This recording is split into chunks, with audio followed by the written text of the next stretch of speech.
And we are back. Bryan Broaddus. Man, had that long rain delay. Had a football game after that. Yeah. Me and you had a post-game show at bedtime, but boy, we sure got up in the morning and watched this film, Bryan Broaddus. The Cowboys defeat the Pittsburgh Steelers. And hey, you know, man, you want me to go first or you want to go first? How you want to do this, Bryan? No, man. You be the lead dog in the sled today. Man, Bryan, I was watching my beloved Dallas Cowboys, right? And you know, I think there was some positive you can walk away from this game with. You know, I think, you know, as a fan, I think you always be happy with a road win. Absolutely. A team that's not common to you. You know, we don't play Pittsburgh all the time, you know. 3-1 team, right? And I also think going into this game, we looked at that Pittsburgh defense like that defense was the big fight in this thing, right? Yeah. So if you look at the offensive numbers that you put up versus this team, I think is encouraging for what this offense could be in the future. It was a lot of shooting yourself in the foot, a lot of drive killers, you know, turnovers, penalties, things like that got you out of that. But you know, I was encouraged. But if I just had to pout about something, Bryan, bro, like, man, boy, how we could just whip this out in week 5 and it's just, oh man, this is the whole motion package right here. You know, wow. And it's not just a motion, Bryan. We're running sprint motion. We ran some double motion, some orbit, some exit motion. When they run to the sideline, they snap right before they get to the sideline. We ran some exit motion, Bryan. We ran we ran shifts. We ran shifts, some yo-yo stuff. I'm like, man, we pulling all this out right now. What was this? What was going on with this? Yeah, I think that I think the folks over there in the at the Star, they always act like they don't hear what we're saying. And I'm not going to sit here and beat my chest and say, oh, well, they listen to everything. But I'm going to beat mine. I think I used to be in that chair. I used to work at Valley Ranch and other places, Lambeau Field and the Vet in Philadelphia. You might not agree with everything that the people with the microphone and camera say, but they're right a lot of the time. Mm-hmm. I just remember talking to Derek Eagleton about this one time, and Derek used to remind me that he goes, man, when you were in player personnel, you used to come down to our area and say, you know, you guys are right about that. You know, I will acknowledge when I was in player personnel, when somebody would say something, a Todd Archer or somebody would say something that I'd agree with, you know, I'd acknowledge that. I'm like, you know, there's times when we would sit there and go, and we'd be in a meeting and they'd say, well, so-and-so said this. And I'd go, he's right. You know, he's right. And, well, you know, you don't have to say it that way. And I'm like, no, they're right. But that's where, you know, the modern football has turned into the ability to get your players, your best players on their worst players. And you have to identify who their worst players are. And if the team is going to play a ton of zone coverage, or they're going to play a ton of single high, or they're going to play a ton of cover 2, you've got to figure out a way to get your guys on their bad players.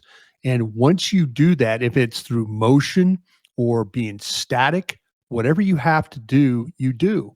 And I'll say this, I appreciate the fact that in the first series of the game, you know, I had no idea that when I looked up that Brevin Spann-Ford was going to have 2 catches for 20 yards. Yep.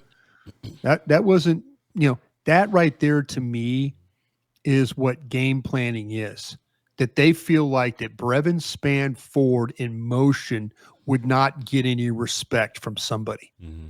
And it really, really didn't. Sure. You know, if you look at the situation, you know, Roberts, the linebacker,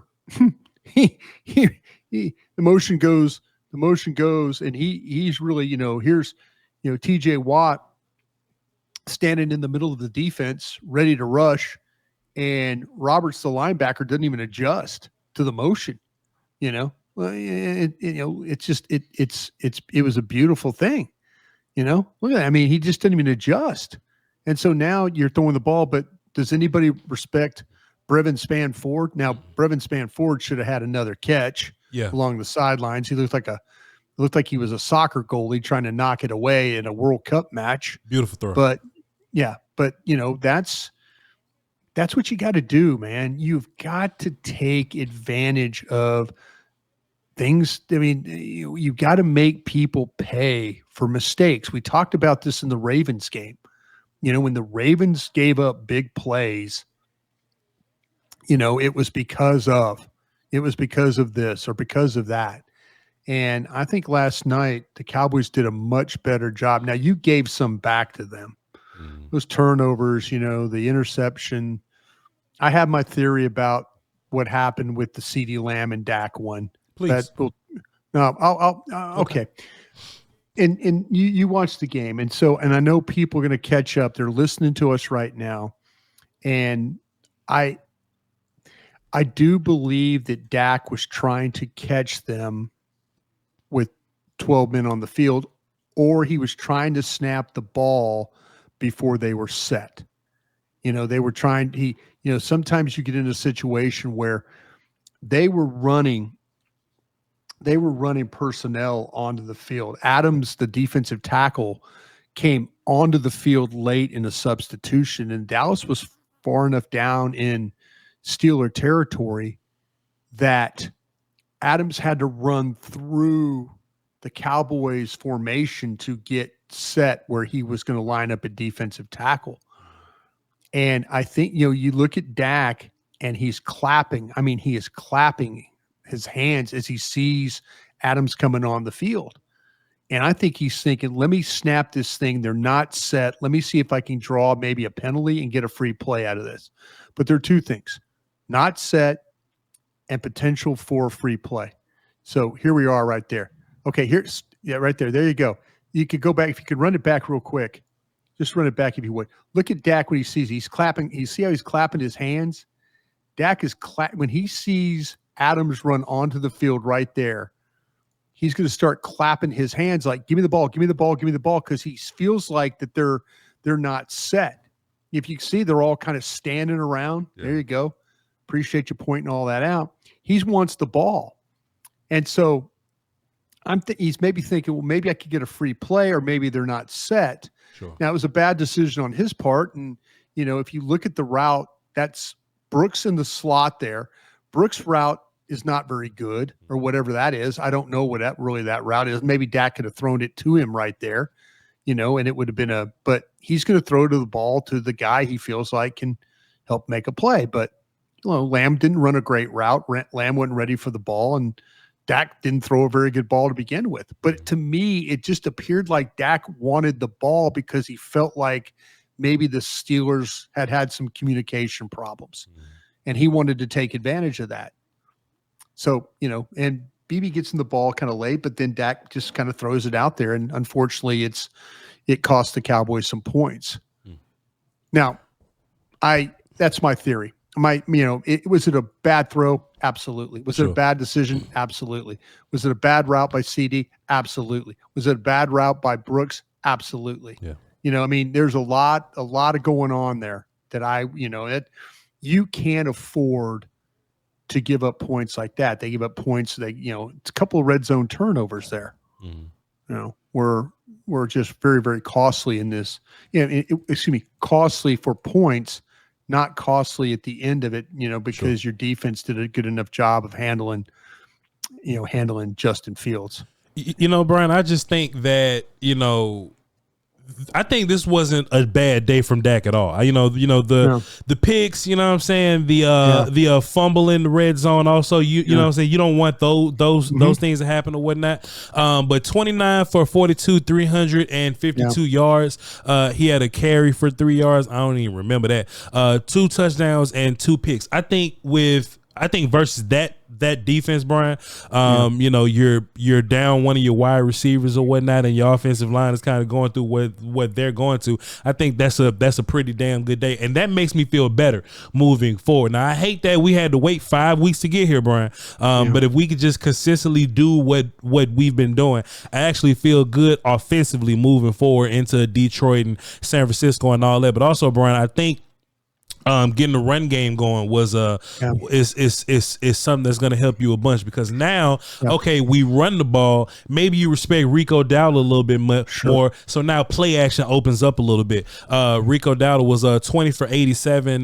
He didn't have a touchdown running, but he had a touchdown receiving or whatever, about 130 something total yards. And Brian, I think the more we've been going, the farther we're just going to move away from Zeke. And I know people kind of getting sick of us talking about it, but I think this is an important conversation to have. I think there were many short yardage opportunities where Zeke could have went out there. Yeah, this is where I want to hear your response to my question. Ask me. When Rico Dowdle had the fumble on the goal line, did we all believe that was going to be what Zeke was going to do? Short yardage, goal line type of back. Yep. Have we seen the end of Ezekiel Elliott as far as doing those things? When I was watching the game, Brian, and we were down to that short yardage opportunity with the, it was like first down, something like that. And I was like, all right, this will tell you where we're at with running back. If it's Lipke, that'll tell you something. If it's Rico, that'll tell you something. If it's Zeke, it'll tell you something. Tell you something, right? The fact that Zeke didn't run out there spoke loudly. Loudly. I think they're doing everything they can to not put Zeke on the field right now. And it still upsets me a little bit because Zeke still got a crack toss, and I don't want Zeke in open space at all. And Zeke ran another route later on. And he kind of ducked when Dak threw the ball at him. I didn't know what that was about. But it just seems like every single week they're taking more and more away from 15. I think we're getting ready for Dalvin Cook, Brown. I'm just assuming. I don't know. But when I saw that this means that we're trusting Rico no matter what. Even this is a situation Hunter Lipke could go out there, right? Because if Hunter Lipke go out there, now I'm having flashbacks of Miami last year of him goal line, trusting him fumble, right? But the fact, and Rico go his ass out there and do the same damn thing. We got to talk about that, Brian. This could have been a totally different post-game show. But the fact that they trusted Rico with that, I think Rico is clear-cut running back one. I don't think this is committee anymore. I think I don't either. I think Rico's your one guy. If he needs a break or like a situational thing, I love what Lipke did at the end of the fourth quarter on the screen. Like we saw some tough running yak from him. I think we're going to see more and more Lipke opportunities, Bryan Broaddus, and I think we're just going to slowly phase 15 out of this. Yeah, I would not be opposed, and I guarantee I'm going to read the comments at 5:30 a.m. tomorrow. And there'll be somebody that will be a Zeke fan, and we mean no disrespect. We mean no disrespect. I'll tell you what. I don't know about you, Voch. I kind of felt like they left some yards on the field in this game. Yes, sir. And I mean yards in the field because I'm starting to learn about yards, expected yards and all that stuff. I finally saw a game yesterday where it looked like expected yards. And I mean this in a way of that if, they got Ryan Flournoy out there blocking. I think it was 3 snaps that I saw of him blocking. And 2 of them could have been holding calls. Sure. 2 of them could have been holding calls. And so I'm sitting there thinking, receivers not going down inside. Right there was, if you could run it back. Look! If you can get it back that previous play, look at Tolbert. I appreciate Tolbert. I really, really do. But they need blocks. You have opportunities to make positive runs, and they ask you to And I'm not saying we're the San Francisco 49ers but these coaches have put a lot of these guys in position to look at right there. I saw this twice, Brian. I saw this like two or three times. It happened twice. Why? It sure did. So Brian, so this is Tolbert kind of off the screen, right? Well, he's right. So why did they ask Tolbert to block 25 if the running back, like if the run leverage is going this way? Like why, I don't know. Like why did if Ferguson's supposed to block Watt, why is Tolbert this wide blocking 25 and the leverage is this way? And it's one of those situations where you run the play in practice, and maybe Tolbert somehow got up on that guy, and and maybe they didn't expect, Elliott to walk down there, but I don't know how you couldn't. I don't know how Dak could probably look at the situation and go, God dang, Tolbert can't get that block.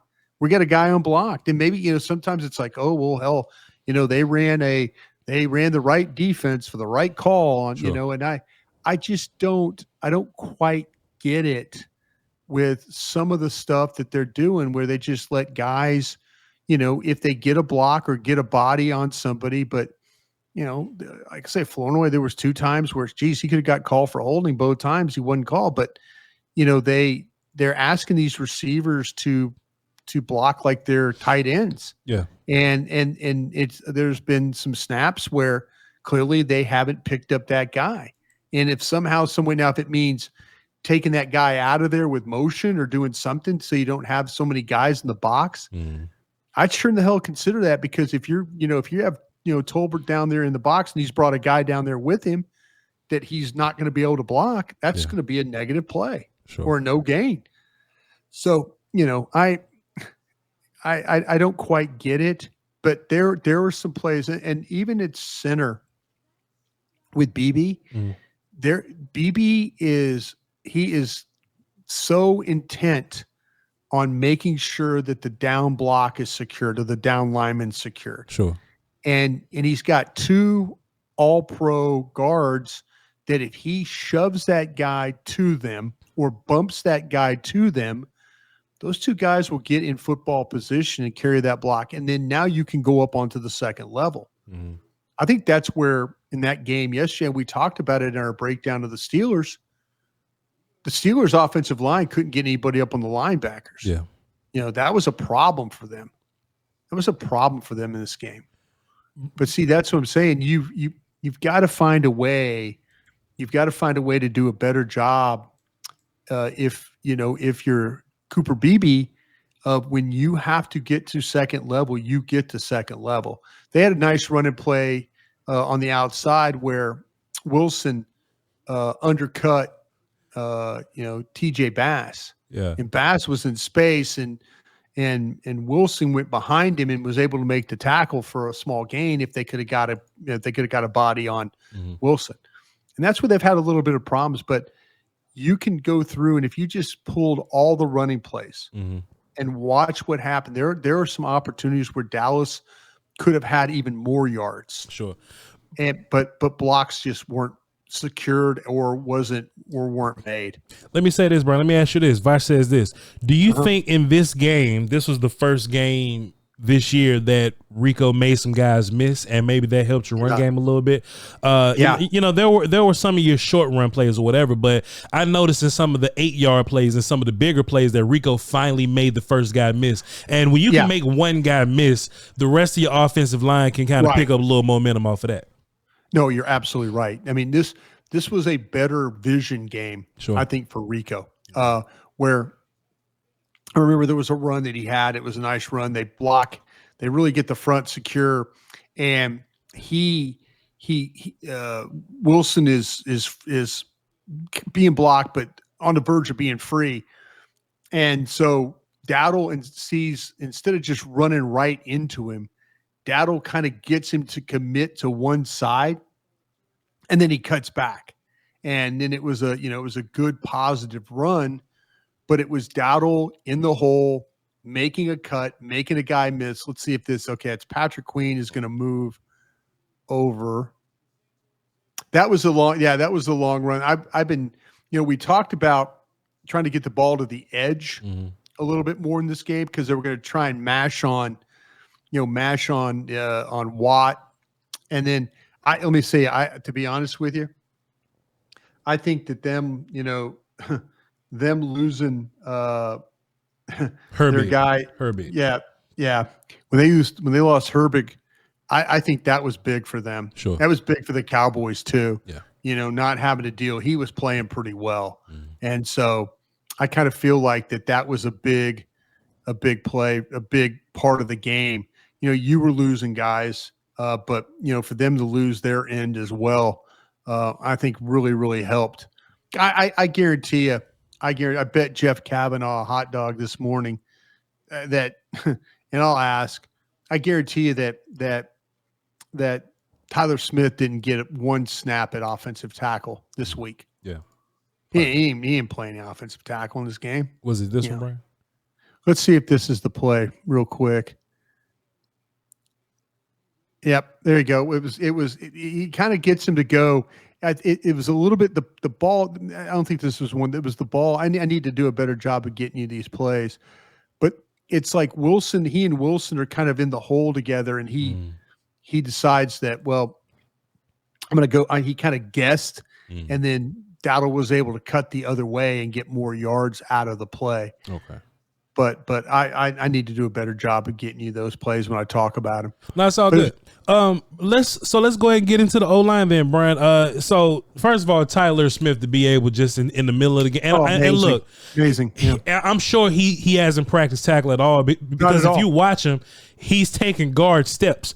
You know what I'm saying? Like he's doing quick sets and jump sets and all this, and he's not really setting vertically, which hurt him a few times, right? Because he left his inside open a little bit. But just a dude that's able to just get on you quick, latch on to you, and you just stop moving, man. I think I would like it if you went back to guard, but Chuma being hurt, I just don't think that this team trusted Austin Richards or like Matt Waletzko or anything like that. So they would much rather just put Bass at guard and play Tyler at left tackle. I think real quick, please. Sure.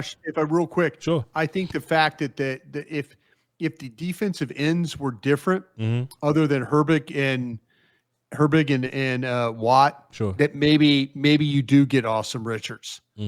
But it was never a hesitation. It was Smith's going to tackle and Bass is going to guard. Sure. And just watching those guys, Brian, watching them, I'm just like, okay, well, I don't think it's a bad thing. We don't want nobody to get hurt. Nope. We don't want nobody to get hurt. And I wonder how hurt Tyler Guyton was. I just got a little theory for you, Brian. Maybe a little pride hurt? I don't know, Brian. Just a little Illuminati thing. I wonder how hurt Tyler Guyton really was. I don't know who made the decision, right? But it just seems like he just kind of took a knee and he walked off and he was out for the game. I wonder, did a coach say, hey, just sit down. Just sit the rest of this out.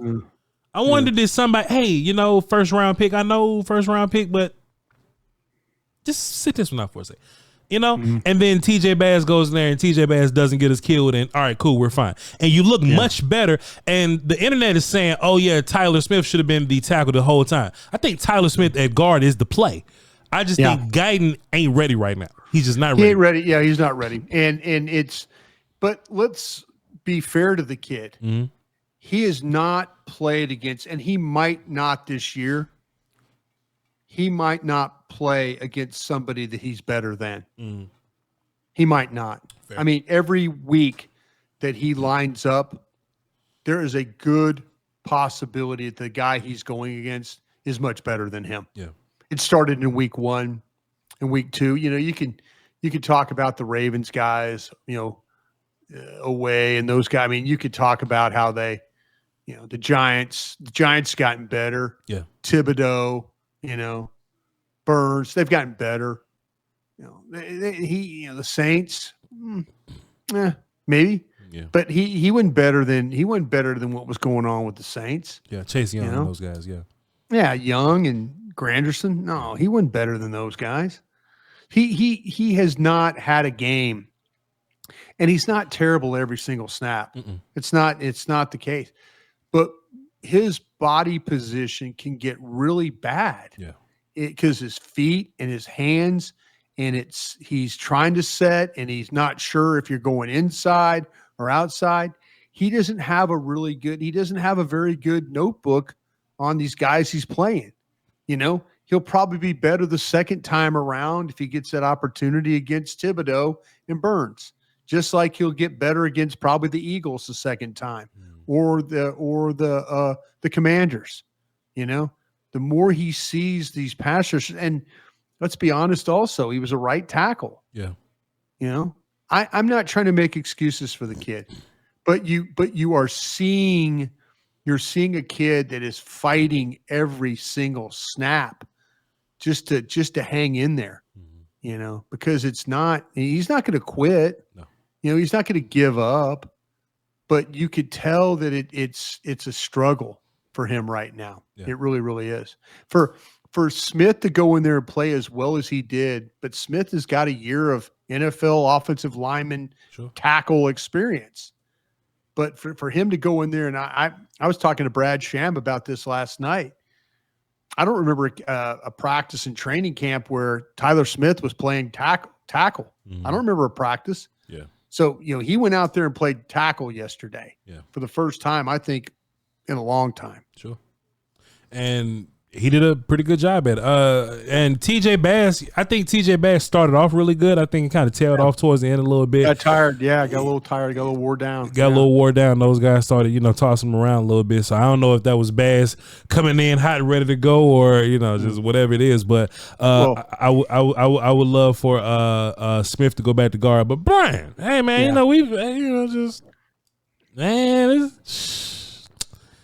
Chuma Doga still with Britt Brown, or is he just like, what he doing? No, and I still, every time when all that was going down last night, you're the first person I thought about, because you asked me the Chuma Doga question 3 weeks ago. Yeah. That if, and I gave you Voch, he's our guy. This is the future. Don't mortgage the future for, Chuma Doga. And then you're like, damn, they moved an all-pro guard to tackle because they were so much worried about the position. Yeah. They were worried. They were worried that, that Herbeck and those guys were going to be a factor in this game. Sure. They didn't want a repeat of what happened to Jason Garrett's administration with Chaz Green. Yeah. Claiborne and them going out there for 6 sacks and all that. Yeah. I feel you. Yeah, Claiborne ends up with 8 sacks for the year and 6 of them were in one game. Pro Bowl and everything. Pro Bowl and everything, man. My man got like probably a $500,000 bonus after that game for all the sacks he had. Bryan? Mm-hmm. I was incredibly encouraged. And I don't know if it was stepping up or the offense just looked a little better today. Mm-hmm. But man, Jaylen Tolbert has seemed to garner the respect of his offense and his quarterback. Yeah. That dude's looking like wide receiver too. And even if Brandon Cooks came back today, Jaylen Tolbert would still be Voch's wide receiver too. Truth or cap, bro? It's not cap. You asked this as another question you asked me probably 2-3 weeks ago. And I kind of felt like, well, they just need to get him more involved and they need to try and do more things. Guys like Bobby Belt were very much on board with this guy's hurt. He's not healthy. I wanted to believe, that it wasn't that big of a problem. Well, now it's a problem. He's going to be out the next 3 weeks. And so to me, this gives Jaylen Tolbert the green light to go take that job. Yeah. And if he hasn't already taken that job, you saw Tolbert do what he did. You saw Turpin do what he was able to do. I thought that they were going to run some of the Cooks or the Cook stuff through Turpin. And I think we saw a little of that, but it would not surprise me that in 3 weeks from now, when it's time for Cooks to come back, that it's a fight to get him active. Sure. There could very well be, well, we like Flournoy on special teams and we like, blah, blah, all that stuff they're going to say. Yeah. So this very well could be the and I'm not going to say the end, sure, because you're going to need these guys, but the next 3 weeks are going to tell a lot about that. Maybe that Brandon Cooks might be a healthy scratch for your Dallas Cowboys. Bryan, do you think that Tolbert stepping up in this way, do you think that'll make things easier for Cooks to get going when he comes back? Because right now it's kind of hard to get Cooks going if he's the third guy right behind Lamb and Ferguson. Bryan, do you think that Cooks would be a better player if he was behind Lamb, Ferguson, and Tolbert? Man, I'm just amazed that everywhere that Brandon Cooks has been, he's got 1,000 yards. Yeah. and this organization has yet to kind of figure that out. Yeah. So I don't know. I can't anymore with any certainty say that if he comes back that things are going to be any different. Sure. I don't. They could have another injury, but it could be like, well, damn, Flournoy's doing this and Flournoy's doing that. And, well, we're going to ride with these guys and Brandon Cooks is not going to play. I mean, maybe we're getting a situation where, with Zeke, Brandon Cooks, guys like that just don't play. Yeah. And I have no confidence. I have no confidence that they will do anything to get Brandon Cooks going. Yeah. I don't have any confidence. But everywhere he's been, as I mentioned, he's been a very, very productive receiver. I tell you something that upset the hell out of me, Brian. I was really impressed by my depth guys at edge. And I was like, damn, boy, why don't y'all play like this when the starters are healthy, But I feel like Chauncey, Tyrus Wheat, especially Tyrus Wheat. And I think even Carl Lawson got really close on a lot of his pass rushes sometimes, Brian. Those guys and how they play were really encouraging. Right now, at the end of the day, that's, Broderick Jones. That's, was it Dan Skipper or something, whatever Dan last name. Texas A&M, Dan Moore Jr. from Texas A&M. Moore, yeah. At the end of the day, it's Broderick Jones and Dan Moore. I get it, but those are starting tackles for Pittsburgh, and I think Chauncey, Tyrus Wheat, and Carl Lawson were encouraging. Yeah, and I think to me, and somebody asked me if well, is this a good thing playing without with Micah and Tank? Is it a good thing that you kind of? Nah, man. I'm like, no, hell no. Nah. Hell no, it's not a good thing. I go, if Micah and Tank were playing in that game yesterday, the Steelers would have been in real trouble. Yeah. They're not blocking Wheat. Mm-mm. They're not blocking Golston. They're not blocking Lawson. Sure. I mean, you think that they were going to be able to block Tank or block Micah? No, absolutely not. It'd have been far worse for them. Yeah. So getting those guys back. I mean, you've lost these edges. You've lost Nealon for 6 games.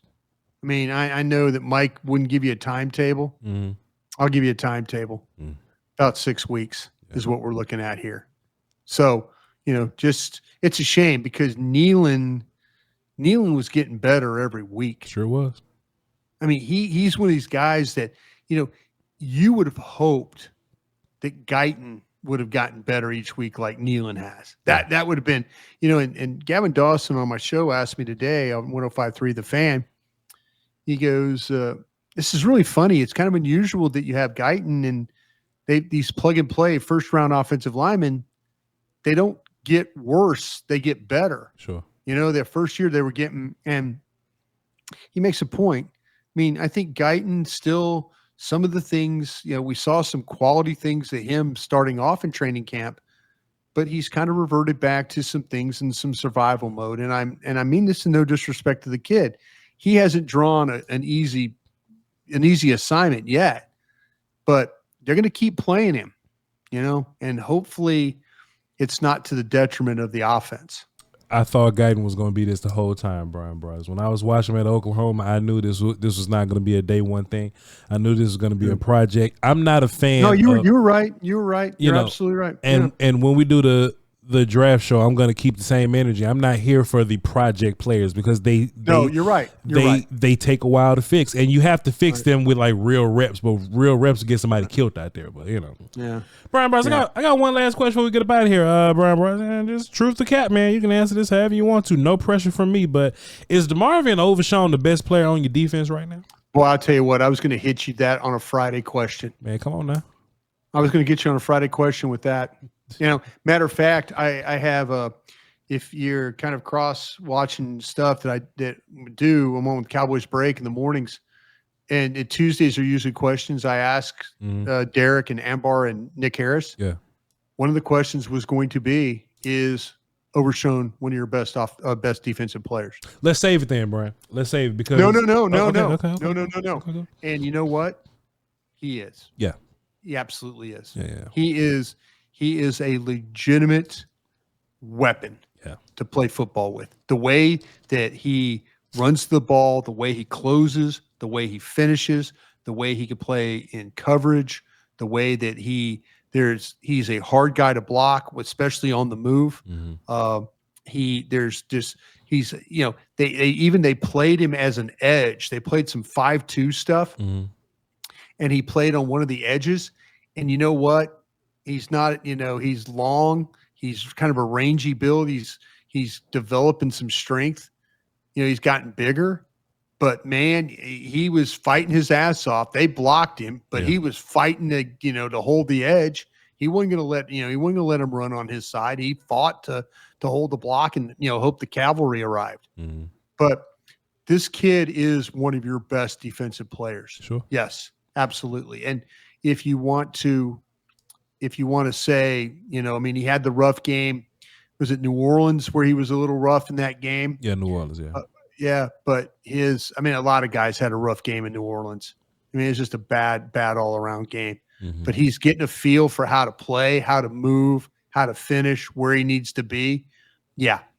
I'll throw it in your lap. Am I saying the right thing, or am I hitting the crack pipe? I think he's playing linebacker better than Kendricks. I think he's playing linebacker better than Osa's playing 3-tech. I think he's playing linebacker better than Trey Diggs is playing corner. Yeah. Now, Trey hasn't given up like a touchdown or anything like that, but this dude Overshown is just electric. And I knew it last week when he was in open space with Neighbors. I'm like, hey, if anytime, like people look for Neighbors to get matched up on a linebacker, and Overshown he didn't fold being in that open space. So I knew, like, going against Najee Harris, and Najee Harris run like he got rocks in his pocket. Like he didn't stand a chance trying to out athlete nobody. This dude flies all over the field. Bryan Broaddus, he's ducking and dodging blocks. He's long enough to get off of him, and as long as he's kept relatively clean, I think that should be like the biggest goal for Zimmer right now. If you keep Overshown clean, that dude will make every single play out there.